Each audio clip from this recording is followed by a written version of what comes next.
Now, I don't want to cause an alarm, but I just want to express this. The older folks are starting to remember what their parents said and their grandparents said about the Great Depression. You see, with these banks shutting down and the government bailing out these banks, it's something concerning. And so these older folks, see, a lot of them, the Great Depression happened in the 1930s. So there's not a whole lot of people around that remember it, like specifically, because you got to be born in the teens and 20s to have some remembrance of it. However, a lot of these people are remembering what their parents said and their grandparents said about when the banks closed down and took a run on people's monies. And I just want to listen to this clip here of this man called Godfrey Bloom over in the European Union. He said something several years ago, and he was really on point with a lot of things. Do I agree with everything he says? No, but he was on point with a lot of things, and you're starting to see things like that happen here and there. So let's look at him, and then we'll come back. For the EFD, Mr. Bloom has 2 minutes. Commissioner, Mr. President, I rise again, I'm afraid, to make the same old hoary speech that I've been making here for several years, and that is, it is my opinion that you do not really understand the concept of banking. All the banks are broke. Bank Santander, Deutsche Bank, Royal Bank of Scotland, they're all broke. And why are they broke? It isn't an act of God. It isn't some sort of tsunami. They're broke because we have a system called fractional reserve banking, which means that banks can lend money that they don't actually have. It's a criminal scandal, and it's been going on for too long. To add to that problem, you have moral hazard, a very significant moral hazard from the political sphere. And most of the problem starts in politics and central banks, which are part of the same political system. We have counterfeiting, sometimes called quantitative easing, but counterfeiting by any other name. The artificial printing of money, which if any ordinary person did, they'd go to prison for a very long time. And yet governments and central banks do it all the time. Central banks repress the amount of interest that rates are, so we don't have the real cost of money. And yet we blame the real retail banks for manipulating LIBOR. The sheer effrontery of this is quite astonishing. It's central banks that manipulate interest rates, Commissioner. And plus, underneath all this, we talk loosely, in a rather cavalier fashion, do we not, about deposit guarantees. So when banks go broke through their own incompetence and chicanery, the taxpayer picks up the tab. It's theft from the taxpayer. And until we start sending bankers, and I include central bankers and politicians, to prison for this outrage, it will continue. See, when you look at what the guy Godfrey Bloom was saying, he's basically saying that these central bankers are basically robbing people because they have the government backing, that they can take more risk on whose money? The taxpayers' money. Your money and my money. They can take more risk, and if they lose, in America for instance, it's the FDIC that covers up to a certain amount that the taxpayers will have to pay if the banks mess up their monies. And that's rough. That's really rough, because who's end up paying anyway? In our eyes, we say, oh, the bank, it keeps the bank stable, and that's a good thing to keep the economy stable, but let's regulate the risks that these people are doing, and not just say, oh, we regulate them, but let's actually regulate them. See, there's also another clip I'm gonna post right here to where we can see coming up here. John Kennedy, he I think he's a congressman from Louisiana. Anyway, he testified before Congress on the very fact of how this Silicon Valley Bank, basically, they were bailed out by the Biden administration because they was in some trouble. Now the key is that they're trying to prevent like mass panic from happening. But let's look at this clip and then I'll get back. Now, President Biden chose to bail out 3 of our banks. It was a bailout. You can pretty it up any way you want to. And you can put perfume on a pig, but it still smells like a pig. This was a bailout. It was a bailout for 2 reasons. Number one, except for the people who own the stock in the banks and their unsecured creditors, President Biden and his regulators guaranteed that nobody affiliated with these banks would have any losses. And he said that's not a bailout because money's not being provided by the American people. It's being provided by all the other banks in America. Well, Mr. President, as you know as well as I do, there is no money fairy. There isn't anything free. Anything free, somebody had to work for it. By taking the hit, all the banks in America now, I'm referring to, banks are taxpayers, that's point one. Point two, but those banks, all the banks in America that are going to have to pay for the president's bailout, they're just going to pass on those costs, including but not limited to their depositors. And last time I checked, most depositors in banks in America were taxpayers as well. The second reason President Biden's bailout is a bailout, and this is in the fine print, but he has set up I think it's a $25 billion fund that other banks that are in trouble can borrow from. And this fund, he says, does not come from the American people. It came from the banks. Once again, the costs of it will be passed on by the banks to the depositors, to the taxpayers. But this $25 billion fund that banks that are in trouble can borrow from is set up as follows. The banks can borrow money as they need it, and as collateral, they put up their securities. So the president says that's a safe bet. Except when you read the fine print, you find out that the securities that the banks put up as collateral to borrow money from the American people are not what's called mark to market. They aren't. The securities are not put up at their real value. They're put up at the value for what at the time they were purchased. So if you bought a security that was, let's say, to make it simple, $20, and it's owned by a bank, and it's now worth $5, you give that $5 to the $25 billion fund, but it's really, and you get credit for $10, but it's really worth only $5. I mean, it's a bailout. And I'm not going to bubble wrap it, and I don't think we ought to try to bubble wrap it to the American people. Now, let me say a word about Silicon Valley Bank. All the bank failures were an abomination, but I think Silicon Valley Bank is symptomatic of the problem among all 3. SVB, as we call it, Silicon Valley Bank.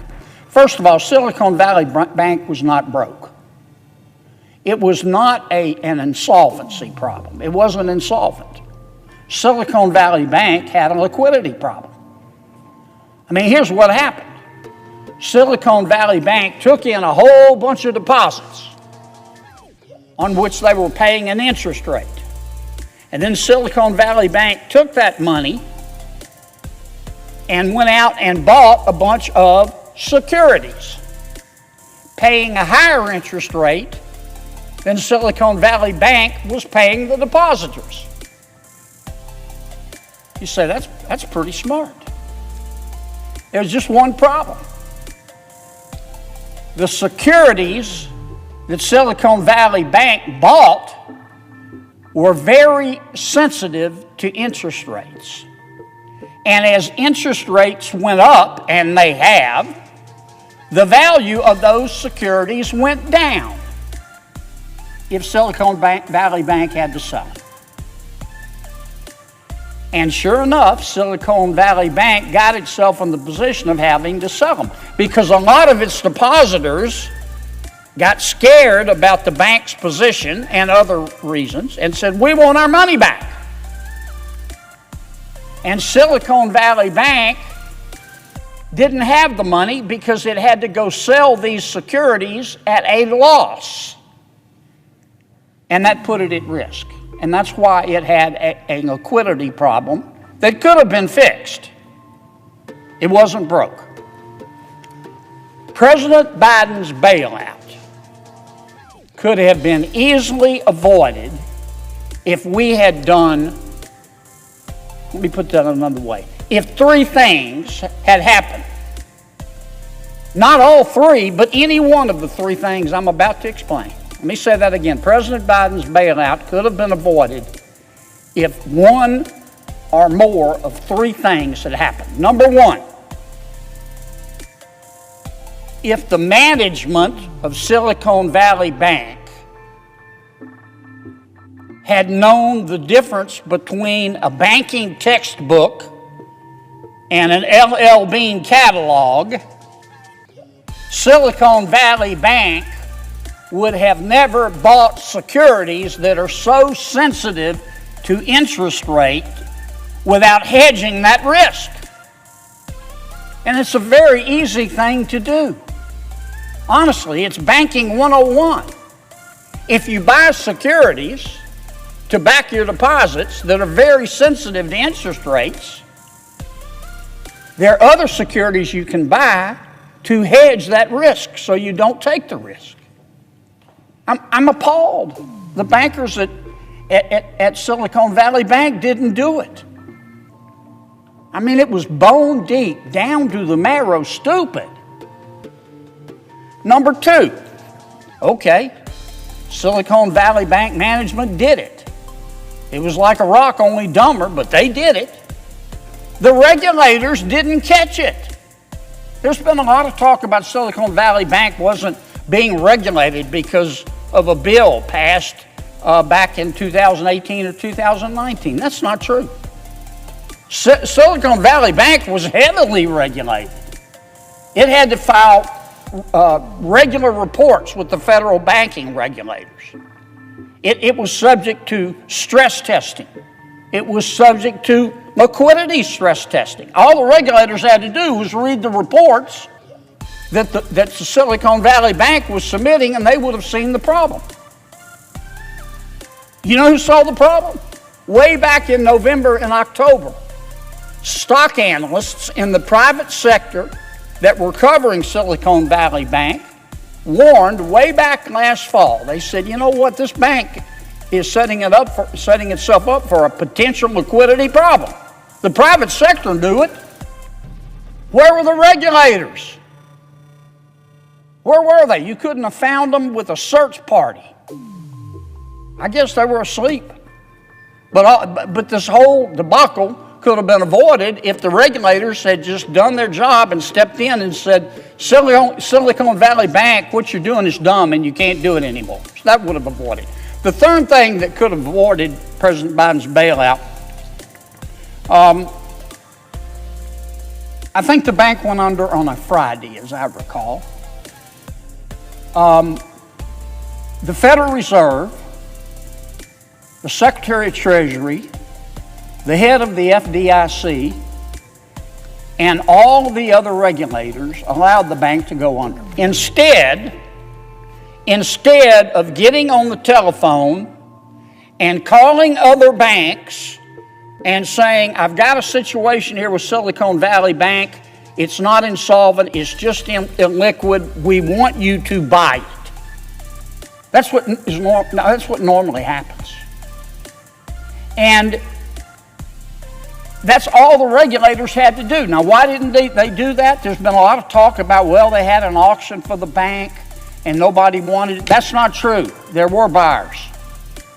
But the problem was that the people at the FDIC do not like bank mergers. Some bank mergers make sense. Some bank mergers don't make sense. In this case, it would have made extraordinary sense. And so the folks at the FDIC stalled and restalled, and then we had mass panic. Think back to the bailouts in 08 and 09. If you're a banker and you get a call from the Secretary of Treasury, the head of the Federal Reserve, and the head of the FDIC saying, can we sit down and talk with you and structure the terms by which you would buy this illiquid but still solvent bank, you're going to take that phone call. And the regulators didn't do that. And all of this could have been avoided. So if we had done any one of those three things, this mess could have been avoided. Now, as you see in that clip, John Kennedy, he outlined basically, I want to say, 3 or 4 different strategies that the banks could have used, because these banks were regulated. They could have used these strategies to prevent this bank from failing like it did. And he was very key in saying that it wasn't about the bank not having the money. It was about their investment strategies. And now if you tie that in with Godfrey Bloom over there in the European Union, with how he was saying how basically these banks, they don't have a whole lot of money. If you tie those concepts together, you're basically tying and saying that basically these banks sometimes take extra risks that they don't have to or shouldn't have to with our money, because they know they're going to be backed by the government. And so, because you had 2 different concepts going on, but it basically come down to banks taking unnecessary risk with not their monies, but you and our tax monies. And so there's some middle ground in there to where you look at and say, man, yes, there's some risk that could have been avoided here. And then the other way is, if they would have took the steps to be able to say, you know what, let's figure out these risks, then we would have prevented all this from happening. But at the end of the day, it comes down to who is being protected. Are the banks are being protected, or are you and I being protected? And so personally, let me go personally. I don't feel like there's going to be a run on the banks like how there was a Great Depression. But I could be wrong. I just had one of my neighbors was again talking about how her grandparents told her how when the banks start failing, you start taking your monies out. Those things can cause fear, but it is something that these older folks who remember what their parents and grandparents say is something to be mindful of. And so I just want to highlight that in this video. Hope that helped. And let's continue to talk about real estate, life insurance, business strategies, and things of that nature, because they all tie in together because they affect each other. So that's where you are. Looking forward to touching base with you. If you're trying to reach out to me, JamesSparkman, or you can comment and then I'll reach out to you as well. And we'll touch base. Thank you for your time.